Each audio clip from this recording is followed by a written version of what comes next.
their foot forward and say, I'm entitled.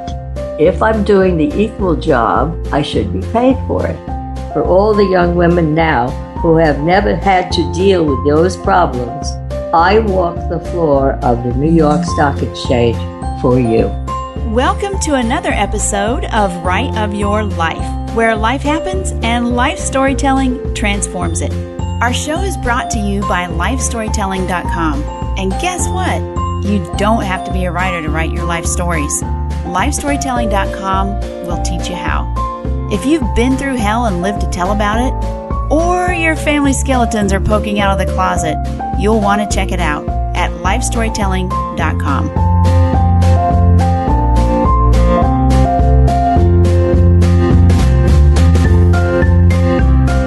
Our guest today is the author of Breaking Down the Walls. It's her story of how she broke down the prejudices against women during the last century. In 1962, she was the first woman stockbroker permitted to walk the floor of the New York Stock Exchange.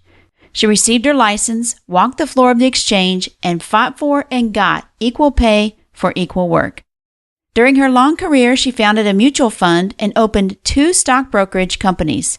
She made fortunes and folded companies, all while raising 5 children, persevering to achieve the work-home balance. She rose through the ranks of a male-dominated industry, opening the door for young women who would follow behind her. Norma, welcome. Thank you, Stacy. I really am anxious to speak to you and your audience. I have read portion of your book, Breaking Down the Walls, and this is very exciting. Tell us a little bit more about the book itself and about your journey to writing the book. You know, I started the book not for the audience, but for my family. It was to give them a legacy. I thought that they should know more about me. You know, children grow up and they're involved in the family, but they really don't know what the parents are doing during the day. Right. And since I was away so much, my children got only a small part of what I had to do during the day. And so I wrote the book after I've done a lot of traveling, and I said to my husband, you know, I don't think the children have any idea what you and I have been through. And he said, you know, why don't you sit down and write about it? And so that kind of put the bug in my head. And, you know, I'm used to being a busy person. And so this gave me a project that I needed to do. And I started writing down incidents that happened from this time I started my career and how I got started and what happened during my life. After 50 years in the financial industry and being on the forefront of the women's movement, which I didn't know there was a women's movement, but it became part of my background, right. I started to realize that this could be a book not only for my family, but for others, women that are struggling out there to fight to break down the walls that they are encountering. I feel that everybody has a story to tell, not only for themselves and the people around them, but for their families. Their families need to know what they have gone through during their lives. You know, it's a lifetime. That's right. 50 years is a long time. It is. And everybody doesn't have 50 years, but you know, they have a life and they should write these incidents down as they go through it because it could become a book when they retire or want to leave something for their families. Make notes. Leave notes. It's important that you do that, whether you intend to write a book or not, because you don't know what you're going to intend to do years from now. It's so true that we should write down our lives as we are experiencing them because our children don't know what we do during the day and what we do to make money. We bring home a paycheck and perhaps they need some of that insight. Number one, to know mom or dad a little bit more, but also to give them possibilities for their own lives as well. Exactly. You know, some of the stories that I've told here, my children say, you know, I can't believe that during your time, you had no ability to have a credit card. Yes. I mean, to them, that's life today, you know. Exactly. Or a cell phone. Well, that's the stories that you need to tell your family because it's not only your life, but it's everybody's life at that time. Mm-hmm. And what they were up against in order to make a living. Unless you know where we've come from, you have no idea what the future could hold for you guys going forward. There's got to be such tremendous things going to happen that your lives will change as well. And you don't realize that unless you look back. What has happened during those 50 years? Why do they say I was at the forefront of the women's movement? Because women could not have bank accounts. Women could not have credit cards. They couldn't have stock accounts. Women could not have any of the things that they have today. We were really to be homemakers, period. Wow. Unless you were, of course, a teacher or a nurse, that was the only careers open to you. And since I wasn't either of those two or a secretary, I had to find a career that fit my interests and my abilities. I was excellent in math. I loved the stock market. It was something that I was interested in. And so when I found an opportunity, because I really had to go to work, my husband had lost his job. We were really out of money. And if I didn't go to work, we had nothing. Right. And so I was forced to go find a career. And fortunately, I saw that there was an opportunity at one of the major brokerage firms that was starting a training program for stockbrokers. Well, nobody told me there were no women stockbrokers. And so I made a phone call. I made an appointment. And I show up and the gentleman says to me, "Oh, we've never had a woman stockbroker." And he says, "But you know what? It might be a time to try." And so he said, "You'll have to take 3 days of tests. If you do well, we may consider it." And so I went to take these 3 tests, and there was a psychologist there, and he looked at me and he said, "Well, this is a new one." Well, several days later, I received a phone call, and he said, "Come in, I'd like to speak to you." I obviously had done very, very well because he says, "We're considering you for this training program." He says, "But I have one problem." I said, "What is that?" "We don't know what to pay you. We've never hired a woman before." Oh, dear. I was so taken back. I said, "Well, what are you paying everybody else in the class?" He said, "Well, they're all men, and they have families, they have expenses, they have, they're coming to work, I said, "Look, I'm not coming to work for fun. I'm leaving children at home." I said, "I'm coming to work because of need. I'm going to work very hard. I'm going to attend the classes. I'm going to spend the same time.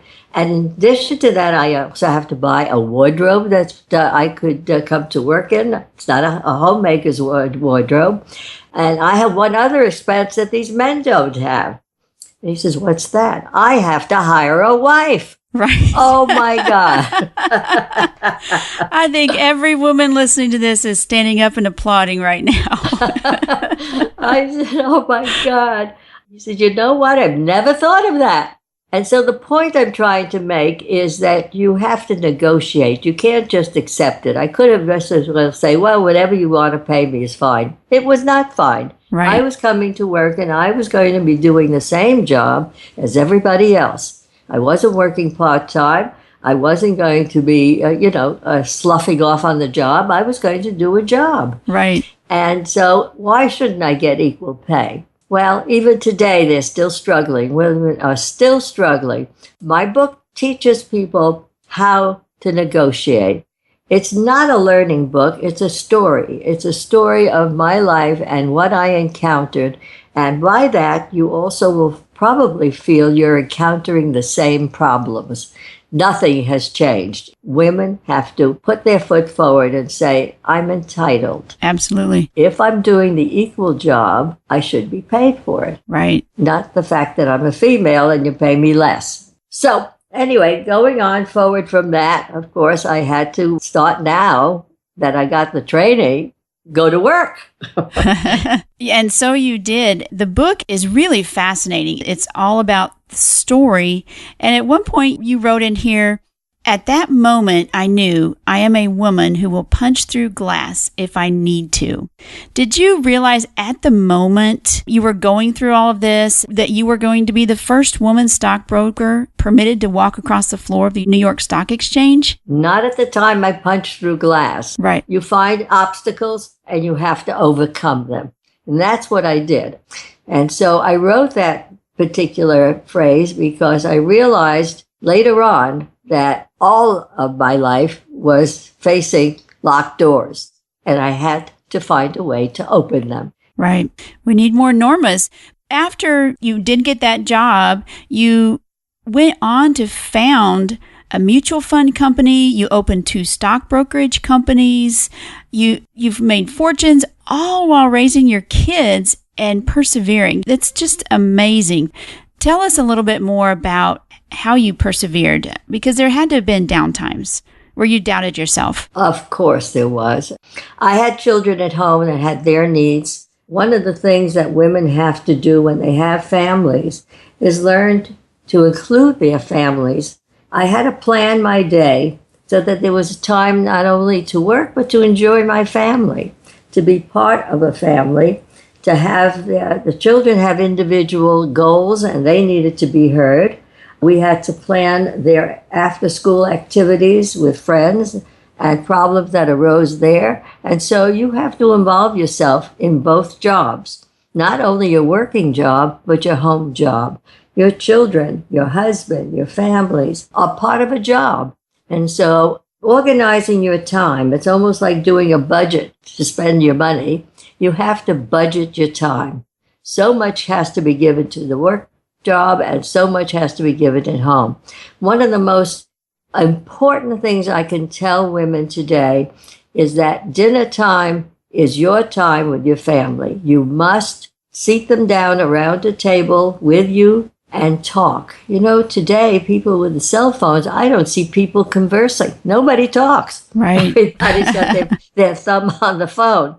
But the most important thing for me was listening to my children speak of their day around the dinner table. It gave me an opportunity to put in what my day was all about. It gave me the opportunity to know where my family was going, where my needs were going to be.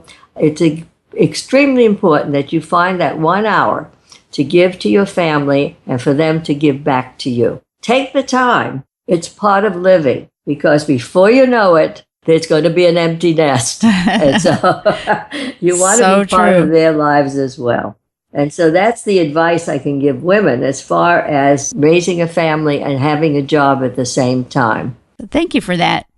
In your book, there's lots of life lessons. Do you have a portion of the book that you'd like to share with us and read for us today? Well, the portion I'm going to read is at the beginning of the book. And so I will tell you, my parents were Middle Easterners. Mm-hmm. I'm a first generation, so I was really brought up in the culture of the Middle East, where women were not at the time involved with, working or anything else outside the home. Women are put down as second-class citizens, as we still see it today. Mm-hmm. And my family was the same. Your upbringing has a lot to do with what you're doing.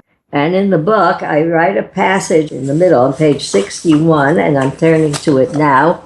And it says, "For all the women who waited until a card game was finished to sneak away to the toilet, for all the women who never dreamed that they could be more than salespeople working from home, for all the women who couldn't own credit cards, and for all the young women now who have never had to deal with those problems, I walk the floor of the New York Stock Exchange for you." Wow. And thank you so much for doing that. That brings me to tears, believe it or not. Yeah. It was such an emotional moment for me. Yeah. It opened the door at the New York Stock Exchange for women in the future to be able to work there. Take me to that very first time when you opened the door and you went through and you were a legitimate stockbroker, the first woman stockbroker. Tell me about that day, that moment. I didn't know that they didn't allow women to work on the floor of the New York Stock Exchange. Stockbroker. I was the first woman stockbroker permitted to do that. It took 3 months for the Board of Governors to go back and forth to decide that maybe they could open the door to one woman. Huh. Because my manager and my trainer fought with them for it. He says, she's part of the class. The class is going to the stock exchange. She must know the workings of the stock exchange as well as everybody else. That's her job. Right. And we have to include her. And they said, no, it's not our custom to have women. It's a no-no. And finally, he did convince him that I could do that.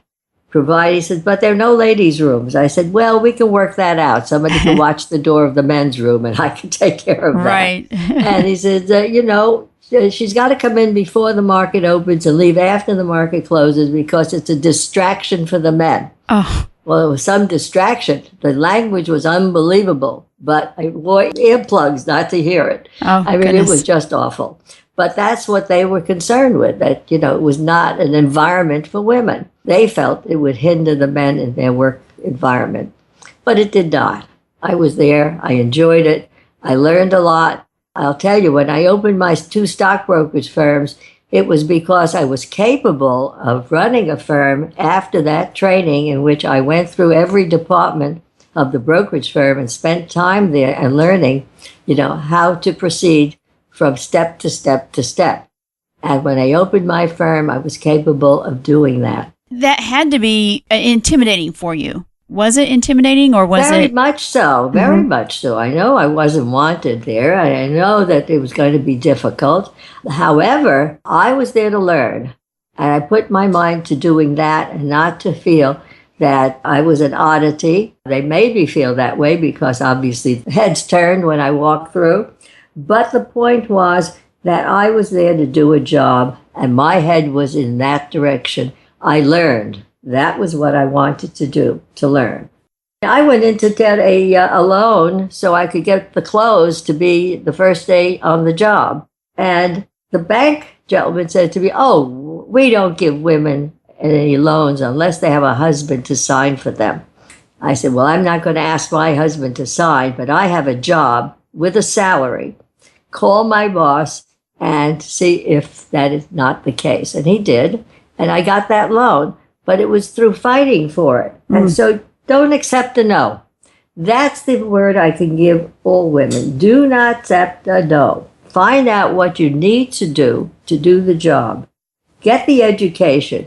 Be better than the next one. And you will find that you will not feel intimidated at anything that you do. But it's moving forward, and there are going to be that many more opportunities for women that I can't see from this point now, but I'm sure the next 50 years are going to be just as exciting as it was for me. I can imagine that it will be exciting because of the ground that you broke and so many other women have broken. In writing this book, was it bittersweet thinking about those situations and your life? Did you kind of relive it as you were writing? Yes, I did. And in order to remember some of these things, I had to think back about all the things that I had to do my job. And not all of the things I did was successful. I had quite a few failures as well. And in the book, I tell my stories of my pluses and my minuses. Some of the failures taught me that I could move on. The next thing that occurred to me was the fact that I was not afraid of failure. That is the fear that we all have. We're afraid to fail. And you've got to give that up. Failure is not the end all. Failure only makes you stronger. It makes you recognize for the next thing that you do, what not to do. And it's a learning process like anything else. Like you learn the stock market, like you learn your job, you learn that failure is not the worst thing that could happen. I even went bankrupt. So, I mean, my company, that is, went bankrupt. Right. And that was a failure. But you know what? The next company I opened was a major success. As a matter of fact, it gave me the ability to sell it and to retire. So keep going. If you fail, try the next thing. Try the next thing. Keep going, because moving forward in your life is what's important, not what you just finished and what you had in the past. Failure is not the end all, and stop being afraid of it. Norma, is there anything else that you'd like to share that I haven't asked you about today? What I'm trying to bring forward is the ability to do things. Don't put no in front of yourself, because no will stop you. No is like a big stop sign, and you need to be able to go forward with whatever you want to do. I don't care what it is. Wow. Well, that is absolutely fantastic advice. And Norma, thank you for trailblazing for a lot of us and sharing your insights. I really appreciate that. I hope I help even just one person to do their job. So, Norma, you have a giveaway of your book, and you will give away 5 copies to the first 5 people to contact us, right? Yes, I have a couple of books that I'd like to offer to some of your listeners. The name of the book is Breaking Down the Walls, My Walls and the Walls for Women, and also men today. Men are also facing a lot of walls that they have to deal with. Fabulous. So if you are interested and you have an obstacle to overcome and you'd love to learn how to break down your own walls, email me at Stacy, Stacy, at rightofyourlife.com. And we'll also put that in the show notes. So for the first 5 people that do that and say, I want Norma's book, I'll forward your contact information to Norma and she will send you out a book. Thank you so much for that, Norma. I appreciate that. You're quite welcome. As I said, if it could help somebody, I really would like to know about it too. And Norma, thank you so much for spending time with us today and sharing your insights. Thank you, Stacy. Great information from Norma Yeager. Show notes with links are at rightofyourlife.com/Norma Yeager, and that's Yaeger. At the end of each episode, I peek into the Life Story Toolkit and share information on one particular tool that you might consider using if you're writing or would like to start writing about your life. The Life Story Toolkit is sponsored by LifeStorytelling.com, where you can find your life theme, discover where to start writing, and craft your life into a compelling story. This episode's Life Story Toolkit features a website called One Stop for Writers. One Stop for Writers is a powerhouse online library like no other. It's filled with brainstorming tools and descriptive content to help writers elevate their storytelling. I've fallen head over heels in love with this resource. One Stop's signature thesaurus collection is amazing. Yes, I said thesaurus collection. Go ahead, geek out on that. There are many unique thesauri, plus idea generators, flowcharts, downloads, and lots of other tools. Extensively cross-referenced and intuitively searchable, writers spend less time researching and more time writing. One Stop for Writers is a synergy-driven collaboration between the creator of Scrivener for Windows and the best-selling authors of the Emotion Thesaurus. So there you go. It's a match made in heaven. The website is onestopforwriters.com, and many of its features are free. You can unlock more for $9 a month, or it's even less expensive at $90 per year. Well, that's all we have for today. Last episode, we interviewed Ann Staley, whose tombstone will read, "Loved this world, pen in hand." Next week, we'll interview Nick Loper of Side Hustle Nation. He helps people earn money outside of their day job and blogs about his life as a side hustler. If you like this podcast and find it valuable, would you consider sponsoring the show? You can support it by sharing each episode on your social networks, and you can head over to our special page at patreon.com/rightofyourlife and become a patron. That's patreon.com/rightofyourlife. Not only will you feel good knowing you're helping the show, but there are special perks for supporters. If just 15 people provided $5 per episode, it would help us reach many more people who could benefit from writing about their lives. We love our listeners and would enjoy interacting with you on social media. We're on Pinterest, Facebook, and just about anywhere you can hold a great virtual conversation. My handle is Right of Your Life. This show is put together by consulting producer Nick Jaworski at podcastmonster.com and myself, Stacy Curtis. We hope that today you have the right of your life.